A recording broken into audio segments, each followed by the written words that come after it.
Hi. Okay. I feel like it's been a long time since I've been here.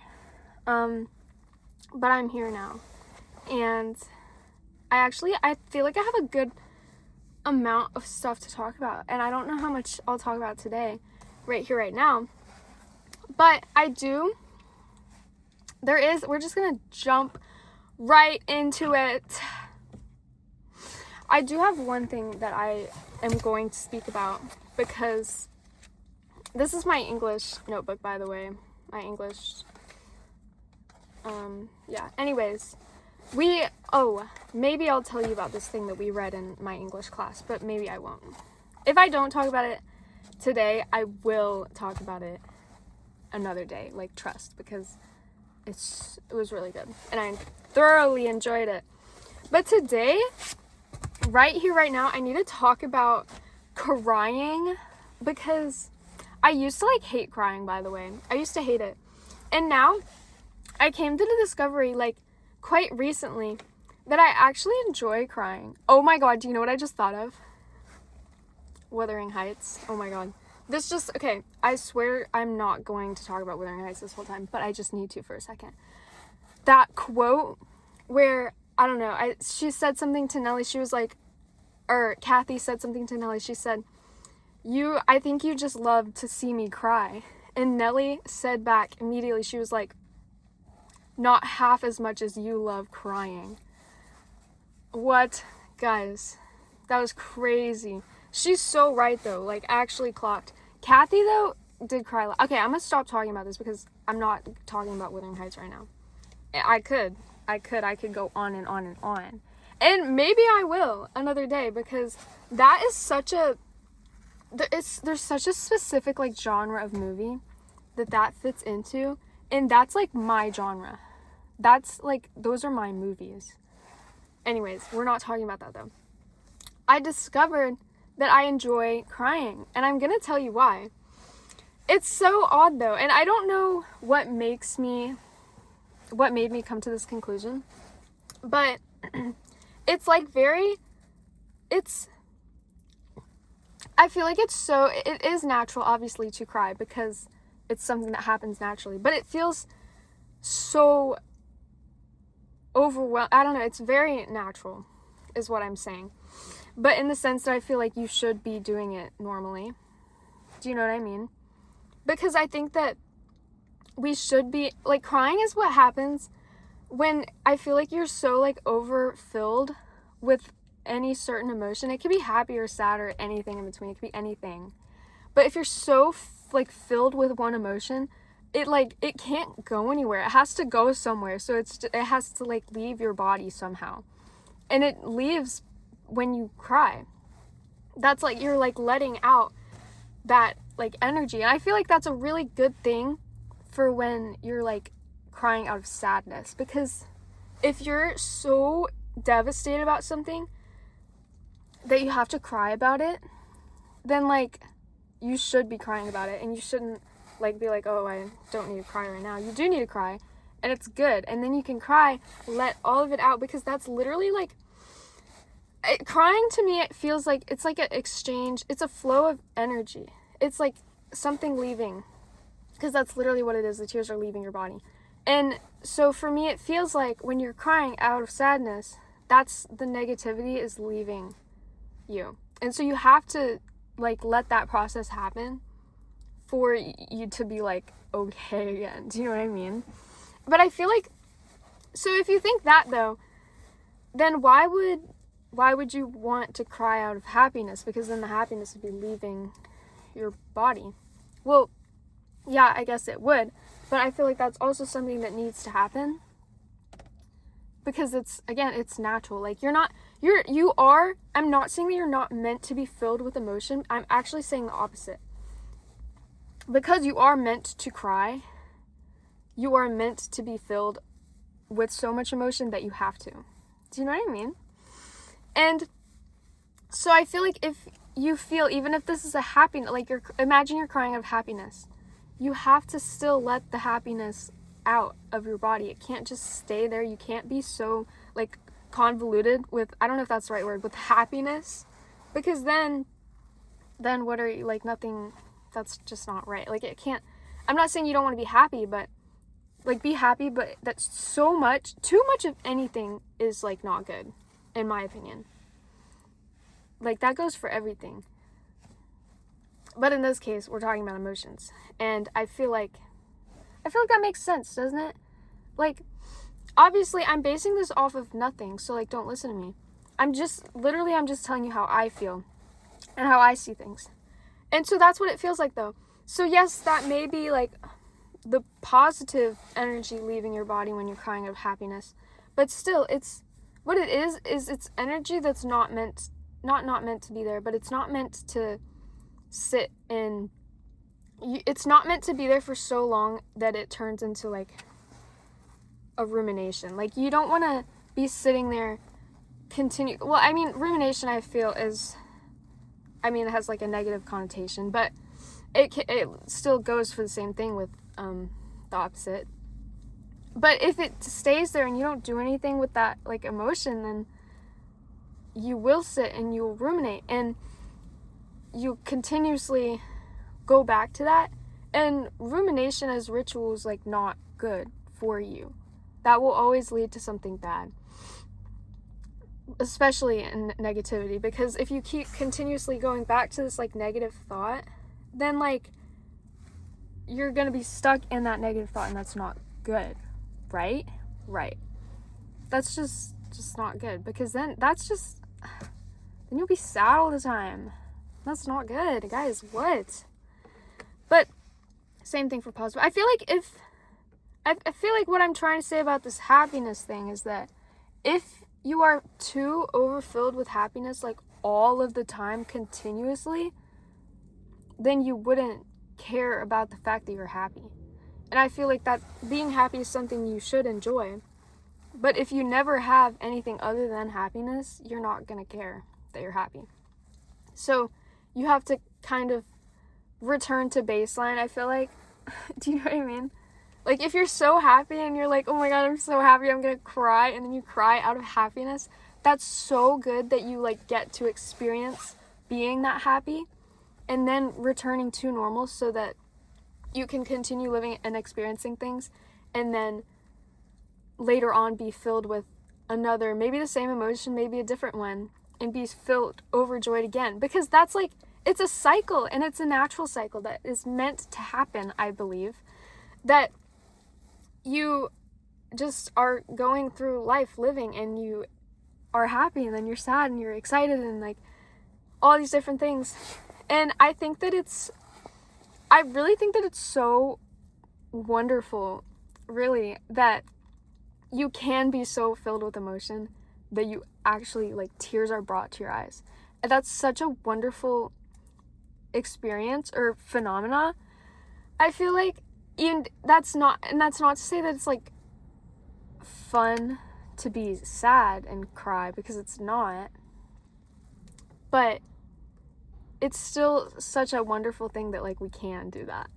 Don't you think? I think it's pretty interesting and pretty cool that can happen in general.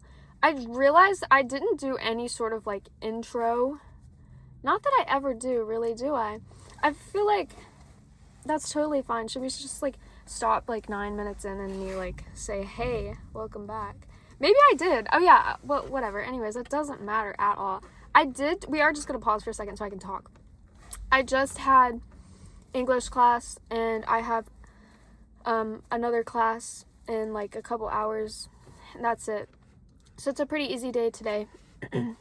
I'm thinking, I don't know what I'm thinking. I'm thinking about what I'm going to eat later, actually. I'm not going to tell you, but it's going to be really good. Trust. I'm thinking about it. It's making me happy. So happy I might cry because I'm so overfilled with joy because of this food that I'm going to be eating later. I'm kidding. But it will be good. Also, guys, I bought some more chocolate chips. It's so good. Also, okay, I went to the store. Last night, I went to the store after I went to the gym, and then I went on the way back home. I was walking. And then I walked to the store before coming back to my room. Anyways, that's not important. The point is that I was at the store, And I was going to get carrots and French onion dip or something like that. I don't know if I don't even know if that's the right thing. But I was going to get carrots and onion dip, and they didn't have carrots. Now, I know there's other things you can dip in onion dip. And they had, cauliflower and broccoli and stuff, but I wanted carrots, and they didn't have them. I did get Triscuits, though, which also Triscuits would be good in there. Also, but I didn't get the dip because they didn't have carrots, and I'm so upset about that because I wanted it so badly. You don't understand. I wanted to eat. I was craving it so bad, but I didn't get it. And so I'm going to have to go back to the store at some point. Also, they were, stocking stuff as I was, going through. So maybe they'll have carrots. Maybe I should just go back and check. I don't know. I think I should. Anyways, I just got fully so off topic. Anyways, what's connected to the thing that I was just talking about the fact that in my brain that allowing yourself to cry is good because it's allowing that flow of energy to happen, which I believe is necessary. In relation to that, and I think this because, or I'm not I think that this relates because oftentimes for me, okay, if I have an issue that I am upset about and I decide to talk about it, speak to someone about this, just to figure out what's going on, I feel like that's also a good thing to, and I did say this before, that's good to talk about your problems. I'm telling you guys, it is. But I think that those connect because, not very deeply, but just because sometimes when you talk about things that are upsetting, you might cry. That's why it's connected. There's nothing else. It's not that deep. But also, it's a little bit more connected. So I feel like scenario, I'm talking about something very sad. I'm upset. And then I'm talking about it. What I'm doing as I'm speaking these words, this is why it's important to me to speak words into the air. Say them out loud. And I feel like that's different than just it's the same but different in a way of journaling. And I'm going to tell you why. I'm going to explain the journaling first, and then I'm going to talk about speaking out loud. When you write down your words, they are still leaving your mind, and they're going somewhere. They're going on the page, and then they're going to be trapped in this book. Okay? And so that's good because it still kind of can take it out of your mind because it's no longer there, it's now in the book, and that's just where it lives. I know I said the same thing twice just now, but just let me live, okay? So that's basically the same thing, right, as talking and leaving your words in the air, because they're, again, leaving your mind and going into the air. Now, the way I feel like speaking, though, is more, in this sense, specifically, in, an exchange, they're coming out of your mouth. You're bringing them, not bringing them to life, but making them, I don't know how to say this really. You're making them real. They're physically, not physically, because the words are not, you don't see the words, but rather than being just written down, you're bringing them to life by speaking them. Do you know what I mean? I'm not explaining it well, but I feel the concept is there. And I feel now this I feel is a better way to explain it. If you could see words coming out of your mouth as you talk, bear with me, just imagine I'm talking right now and there's words, it's like subtitles, okay? Imagine I'm speaking and you're watching subtitles, okay? That's physical, okay? I'm saying that as if words that you speak are physical. You are physically bringing them out, so it's physically leaving your body. Does that make sense? Even though it's not technically physical because you can't see your words. It could be, if we get a little bit technical, it could be physical because what's that stuff that vocal, when you talk, sound waves. That's a real thing, by the way. Sound waves, look it up. It's science. I know you know what sound waves are, whatever. Anyways, so that's the physical part. I see it can connect somehow. I'm saying stuff that makes sense, believe it or not. and you fully don't have to believe me because nothing I say is real. I'm just talking, just telling you what I think. Again, I feel the need to reiterate that many times because I don't want you to like take what I say and like take it as the correct thing, because it's not, or it could be. It's just what I'm thinking. Anyways, oh my god, I keep getting so off topic. This is so bad. What's new though? I do that all the time, every day of my life, right? Anyways, especially here, it's so easy to get off topic when I'm just like talking. You know what I mean? So basically, I was saying, if you speak out words, you're bringing them into like physicality. They're fully out in the world now, and transferring them from being inside of your head to physically outside of your body is like the same thing as like tears. Like it's literally a physical water droplet leaving your eye. Do you get what I'm saying? That's how I'm relating it. And what that is, and why I like to speak aloud about things that are like issues, like if I have a problem, I would like to speak it out into the air, because what I like to do is say the words out loud and then let them sit in the air. They can sit there and they'll go away. And this is also a reason why when I do speak about something that's like maybe a problem, I don't prefer to do that like in my own space. Do you know what I mean? Like in my room. I don't want to speak about my problems in my room, because then at least if I'm going to be like continue to stay in my room immediately after that. Do you know what I mean? Because then I'd be speaking this negativity into the air, and then I'd be sitting in the negativity. I'm seeing it like germs. Do you get what I'm saying? Like you've spoken them out and now they're flying like in the air. Do I sound insane? Because I swear this makes sense in my brain, and I'm trying to relay it to you. I just don't know how. And so I'm trying my best, and I'm hoping you're getting it. But if you speak the negativity into the air, it's literally surrounding you, and you're just going to sit in that? No! So I would prefer to go somewhere else. Speak about it there. Let the negativity fill the room. That's fine. It needs to fill the room. But guess what? Diffusion is still a thing. Always has been, always will. It's not going to go away. So, the words will leave. They're going to go. They're going to leave. That's just what happens. So you spray your Febreze, it's not going to stay in the room forever, okay? It's going to be there for a second. It's going to be very strong for a second. But then, maybe you leave the room, you come back, and you're like, oh, I can't smell the Febreze anymore. That's the same thing.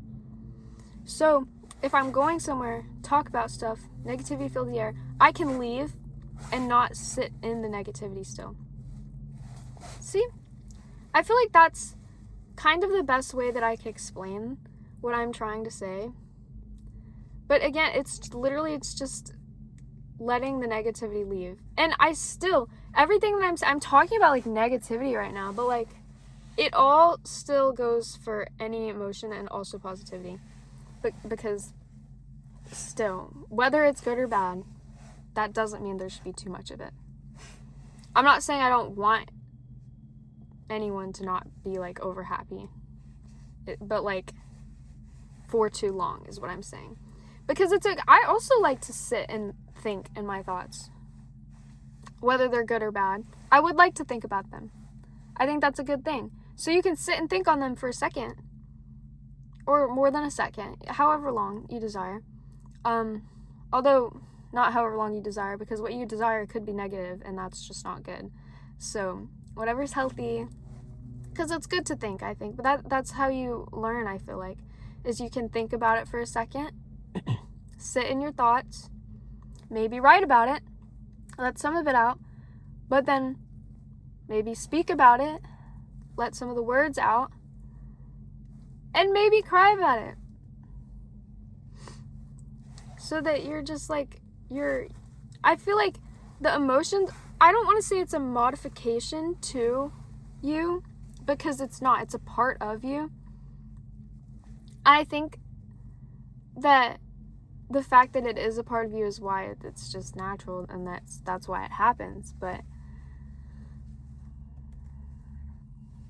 I don't know what I was trying to say in relation. I said it's not a modification. but it almost feels that way because it's so strong that it may not feel like your emotion. And you may not be able to name it, but you can try. And I feel like I've also said that before, and because I think it's important. It's why I say these things over and over again. You don't have to be able to name something immediately, an emotion, or ever really, but I do think that it's good to try because I think that it's easier to deal with things when you give a name to it or when you put words to it, because words, every time I think this is what I keep saying things about, like, words are like physical. That's how I'm seeing things, and that's how I've continuously been seeing things. So I was just gonna say, like, if you give a name to it, you can speak it, and like that it has like a physical form now. And it does have a physical form, but like if you get how I'm seeing words, that's a physical form. And when something takes a physical form, even metaphorically, like these words, it's easier to deal with. It's easier to imagine. Anyways, that's low-key. That's what I got today, really, truly. So, I mean, I fully do have other things to talk about because I really want to tell you about this article that I read in English class. And I think that that's what we'll do next time, because I did have a lot to say on it, and it was really interesting. I wrote a lot, and maybe I'll try, since I did write about it, and I had a lot of thoughts put together, maybe I'll be more organized next time I come back here and talk about something. So, yeah, I think we'll try that. See how it goes. I'd like to eat some lunch right now. So, I'm going to put this up, outload. What am I saying, bro? Oh my god. Oh, wait, guys, I didn't tell you this. This is so cool and not related to anything. I pickled some vegetables the other day. Isn't that so cool? You know, like, pickled cucumbers are pickles. I did that, and they're really good, and I'm not going to show them to you because they're obviously not here. They're in my fridge, which you can't see because we're not anywhere near my fridge, but it was really cool. Now, anyways, I just thought I'd share that because it's really cool. If you've never pickled vegetables before, I think you should try it. It's pretty easy. It's so fun. It's so delicious. You can make your own pickles. Maybe I'll go have one of those that I made. Really cool. It's really cold out right now. Anyways, yeah, I think I'm gonna go have lunch, but obviously I'm not gonna have lunch with you. Everyone point and laugh. Anyways, that's all. I'll go have lunch without you. Bye. Bye.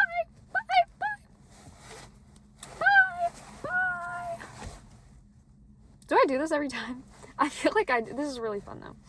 Anyways, I will see you likely in less than, I feel like this has been fairly consistent with being weekly put out. It's been I know this because I just saw as I was opening, is that it's been 12 days since I last put up my this thing, but it may be less than that this time just because I'm so excited to talk to you about. I'm not going to tell you what the article's about. Actually, I will. It's about in-groups, and reference groups. I'm going to tell you about it. I'm going to tell you about it next time. It's really good. It's like sociology or whatever. Actually, I don't even know if that's true. I don't even know if that's true. Don't take that for real. It's a real thing. It's a real thing, and I'm excited about it. Also, I have homework to do. Guys, I gotta go. I spent like 5 minutes telling you I gotta go, but now I'm actually gonna go do stuff.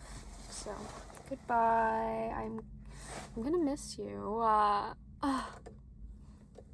Anyways, I don't want to go, but I will. See you later. Bye.